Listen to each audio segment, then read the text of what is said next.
My name is Tamara Lorne. I'm 44 years old. I spent over 2 decades serving in the U.S. Cyber Defense Command, where I rose to the rank of Lieutenant Colonel. For most of my adult life, I lived behind encrypted firewalls and digital front lines, taking down terrorist networks, intercepting threats, and testifying in rooms where senators couldn't pronounce the acronyms I lived with daily. But the hardest battle I ever faced wasn't in a war zone. It was on my own front porch. On the day I returned from 22 years in active service, the welcome I received wasn't a banner or a hug. It was a threat to call the police by my own sister.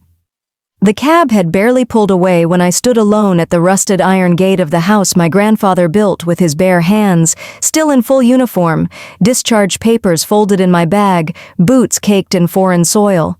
The porch light flickered overhead, once a symbol of warmth, now a surveillance beacon casting cold shadows across the brick steps. The intercom buzzed. I pressed the button. "Delia? It's me. I just got back. I wanted to see Mom." There was a pause. Then her voice cut through like a blade. "You shouldn't be here, Tamara. This isn't your home anymore." I blinked, stunned. "What do you mean? I grew up here." "You left. You disappeared. You don't belong here now, and if you don't leave, I will call the cops." I thought it was some cruel joke, but her eyes above the balcony railing told another story, sharp, cold, unwavering. The kind of look you'd give a stranger trespassing on your lawn, not your sister coming home from service. 10 minutes later, a police cruiser turned the corner. 2 officers stepped out. The older one's gaze landed on my uniform. He hesitated, recognition flickering behind cautious eyes. But it didn't matter. "This property is under the legal ownership of Delia Kessler and Mr. Richard Lorne," the younger officer said. "There was no record of me ever living there, no deed, no name, no family. And in that moment, I realized I hadn't come home. I'd walked straight into enemy territory. If stories of betrayal, strength, and reclaiming what's rightfully yours resonate with you, don't forget to like this video, share your thoughts in the comments, and subscribe to the channel. Because the battle Tamara's about to fight? It's one many of us know too well." The cruiser pulled away. I stood there for a long time, not because I didn't know what to do next, because I couldn't believe what had just happened. I wasn't a stranger. I was the one who used to shovel that driveway at 5 a.m. so Grandpa wouldn't slip. I was the one who helped Mom install those motion lights. And now they lit up like sirens when I stood beneath them. I didn't drive away. I parked 2 blocks down, cut the engine, and sat in the dark. The leather of my uniform collar pressed into my skin as I zipped my coat to my chin. The fall air had a bite to it, but the cold I felt wasn't from outside. I watched the house from a distance, the house my grandfather had poured his soul into. Still standing, warm windows glowing, as if nothing had changed. But everything had. The flower beds Grandma once filled with hydrangeas were gone. In their place, a plastic sign stuck at an awkward angle read, "For sale, private listing."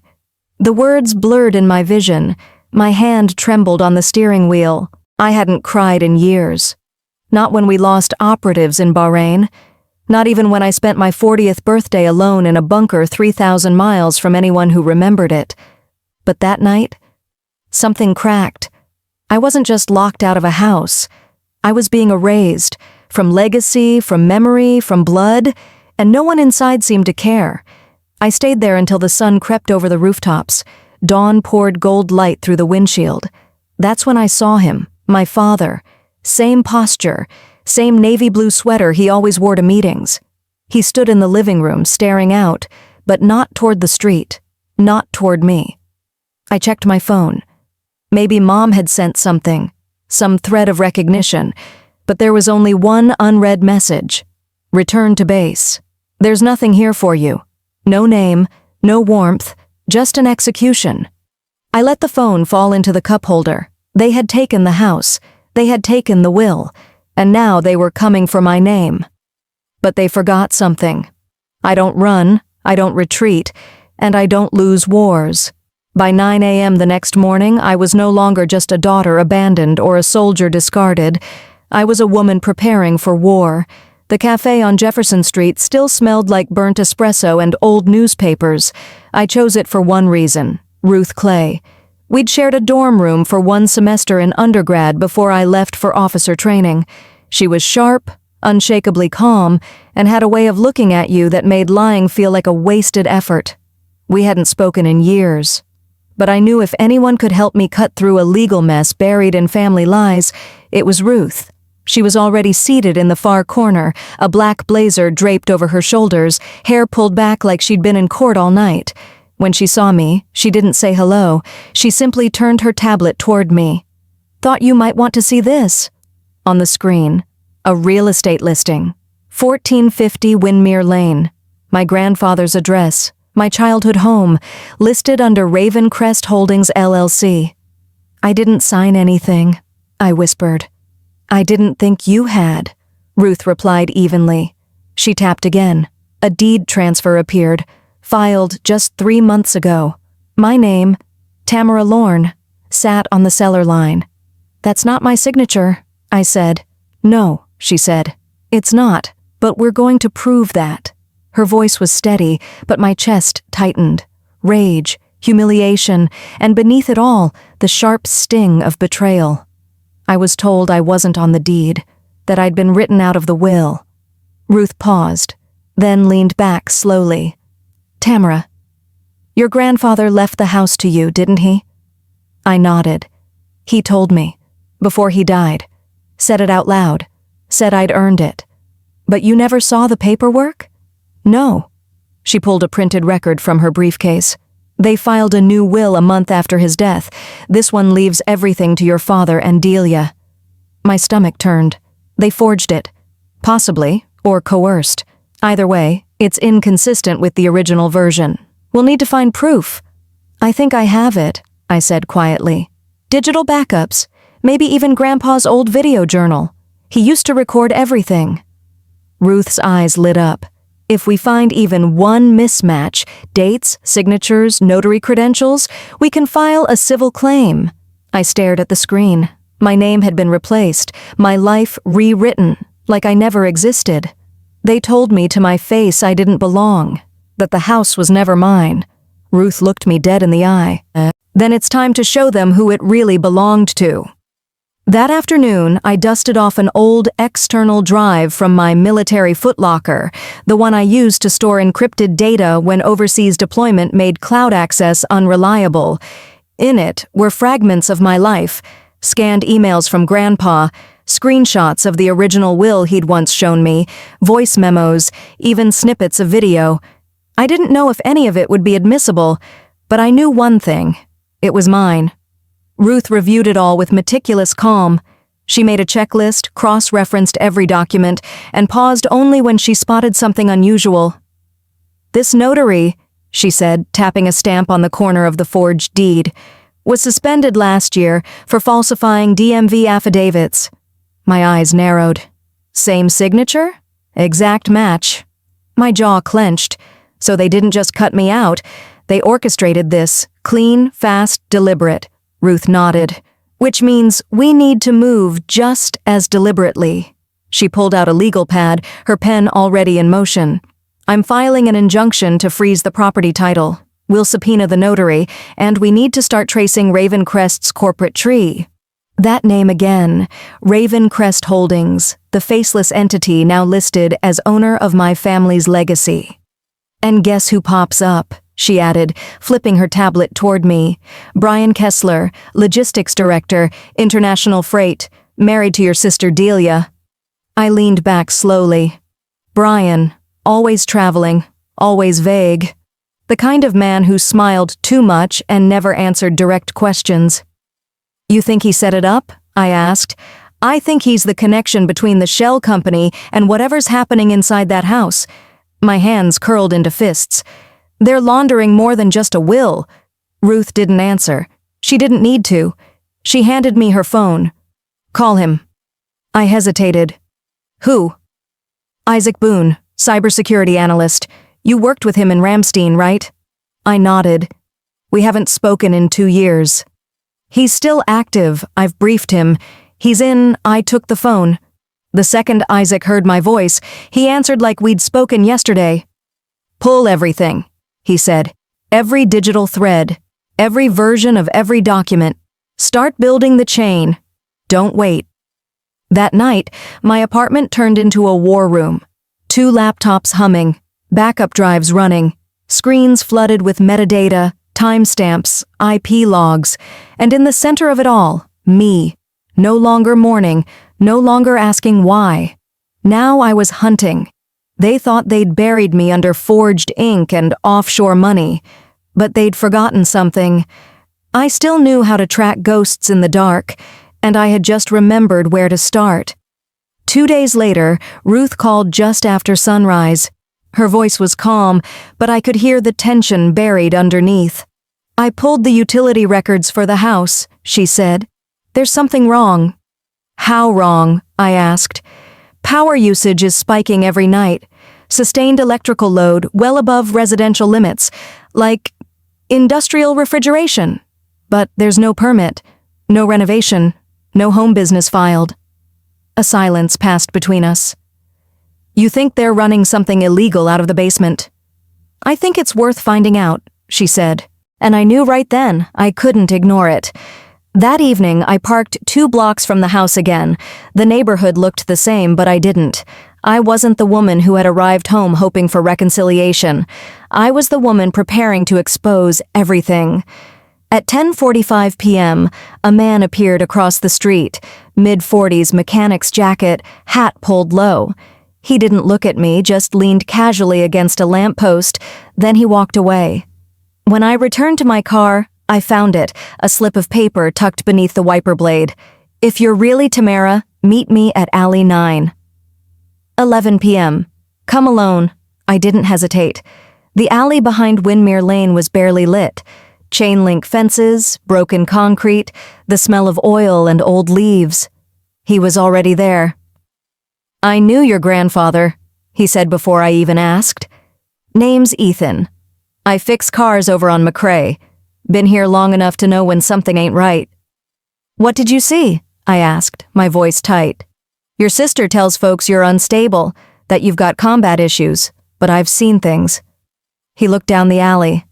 Black vans, no plates, always after midnight, crates, heavy ones, carried in by 4 men, always the same tall guy in gloves, never speaks, just watches. My chest tightened. "Brian?" I asked. He nodded once. "Every time." "You ever see what's in the crates?" "Not furniture, I can tell you that." I pulled out a small audio recorder and held it up. "I need to hear what's happening in that basement." Ethan didn't stop me, but he didn't encourage me either. "These aren't people who care about rules," he warned. "I don't care if they care," I said. That night I returned in black. Camera clipped to my collar, recorder in my coat. I moved low through shadows, the fence still half burned from an old trash fire, perfect for cover. At 12:33 a.m., the first truck arrived, then the second. 4 men stepped out. One of them was Brian. I filmed it all. Movements, faces, timestamps. Then I found a vent. Cool air pouring out. I slipped the recorder in. I didn't expect to hear my father's voice, but I did. "If the officer finds out, sever the tie." I didn't cry. I didn't scream. I documented, cataloged, faded into the dark. Because now I had proof, and the war had a voice, his. I returned to the alley at dawn, heart still hammering, boots silent on cracked pavement. The vent was clean. Too clean. The recorder was gone. No trace I'd ever been there. No wires, no tape, not even dust shifted out of place. That told me 2 things. They knew I was watching, and worse, they were watching back. 1 hour later, my phone buzzed. No contact name, no subject. "You're playing with fire. I have your military psych file. Want to see what it says about you?" I stared at the screen, frozen. Someone had access to classified archives. Mine. They weren't just trying to scare me. They wanted me erased. I didn't flinch. I didn't delete the message. I forwarded it immediately. To Ruth and to Isaac Boone, the cybersecurity analyst I trusted more than most family. His reply came in 6 minutes. "They poked the wrong soldier. I'm on it." That night, my apartment turned into a full-scale command post. 2 laptops, backup drives, firewalled routers, 3 screens with maps, logs, document chains. Ruth stepped forward. "She's already undergone a psychological evaluation. The results will be submitted as evidence. If you continue with personal attacks, we'll file for witness harassment." Delia gripped the envelope so tightly her knuckles whitened. "This is our house," she spat. "We've lived here for years. We've built our life here." "No," I said quietly. "You rewrote history, but it was mine before you picked up the pen." Behind us, a neighbor's curtain twitched. Word would spread fast. But I wasn't here for spectacle. I was here for truth. We turned, walked back to the car in silence. The door slammed behind us, sharp, hollow, like the closing of a lie. Ruth exhaled. "They'll hit back." I looked straight ahead. They already did. Now it's our turn. Because this was no longer about revenge. This was reclamation, of land, of legacy, of a name they tried to erase, mine. The courtroom was quiet. Not the dramatic high-stakes shouting you see on TV, just the cold, humming silence of due process. Chairs creaked, pens tapped, and somewhere a clock ticked like a countdown to truth. I sat behind the witness table in full uniform, my posture straight, my ribbons pinned perfectly, my voice ready. This wasn't theater, it was justice. The prosecutor approached the bench with practiced calm. "Lieutenant Colonel Tamara Lorne," he began. "Can you explain in your words what happened?" I didn't waver. "They forged my name on a deed transferring ownership of my grandfather's home. They created false financial trails. They funneled federal contracts through shell companies using credentials tied to my military clearance. They manipulated probate filings to rewrite a will I was promised would come to me." Delia sat across the aisle, staring down at her lap. Her perfectly polished image now fractured, hair flat, face pale. She didn't look at me once. Brian whispered frantically to his attorney, eyes darting every time the word fraud came up. "And my father?" He sat straight ahead, unmoving, arms folded, gaze locked on a spot just above the judge's head, as if avoiding my eyes would erase the consequences. But nothing could erase what we showed that day. Ruth and the prosecution presented everything: signature inconsistencies, the suspended notary's falsified filings, IP logs tying the digital transactions to Brian's devices, wire transfers routed through Ravencrest to offshore accounts, surveillance footage of late-night deliveries, audio evidence captured from the vent. And then came the moment I thought I'd never have to relive. Ruth played the recording. "If the officer finds out, sever the tie." The judge paused the playback. "Lieutenant Colonel Lorne," she asked, "do you recognize the voice?" I swallowed hard. "Yes, that is my father, Richard Lorne." The courtroom held its breath. "Do you believe this was part of a coordinated effort to remove you from your legal inheritance?"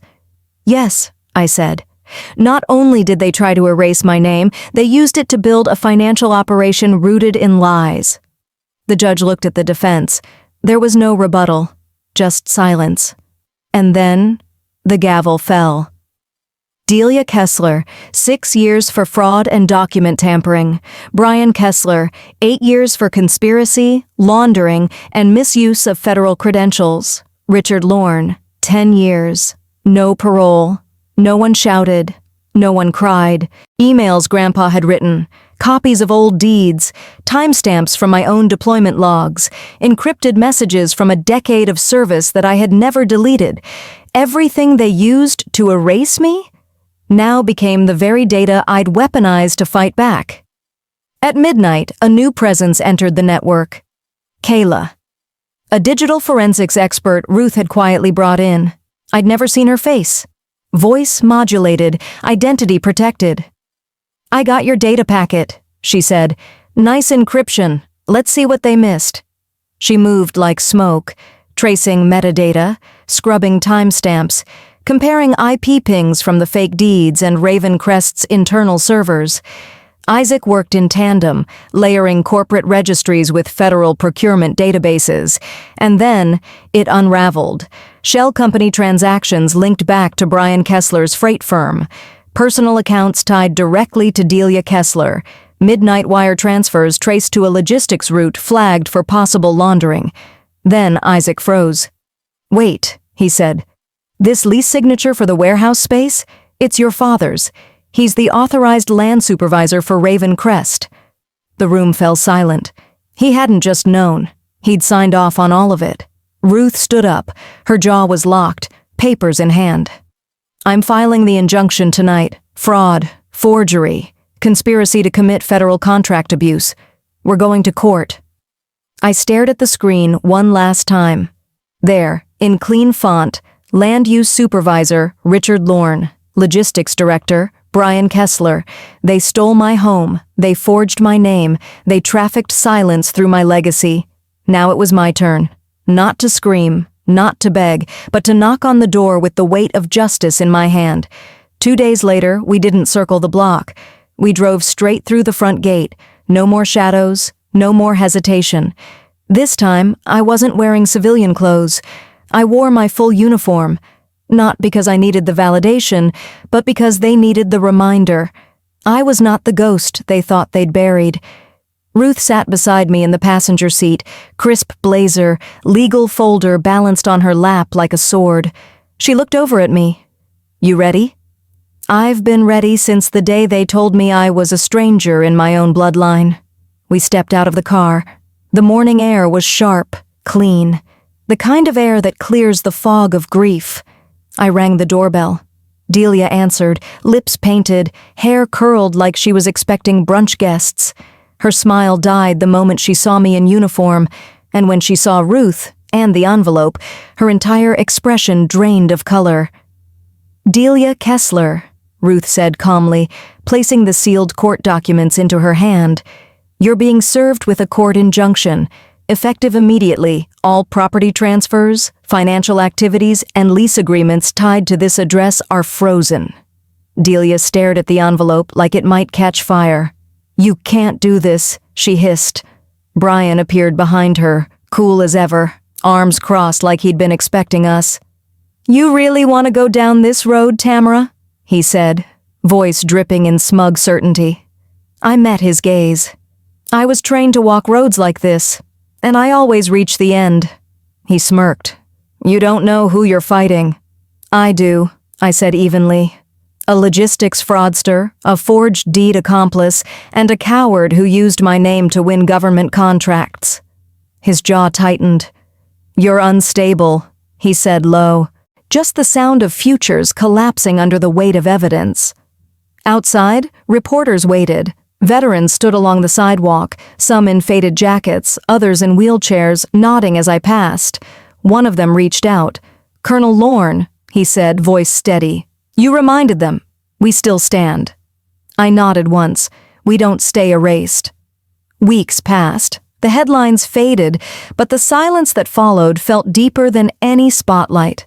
I didn't ask for the house back. I didn't care about the money, the land, or the granite countertops Delia had remodeled without a trace of history. I had come for something more sacred, my name, and I had it. What they tried to steal with ink, lies, and signatures, I reclaimed with truth. One quiet afternoon, I visited the Defense Service Library. It had always been one of my favorite places.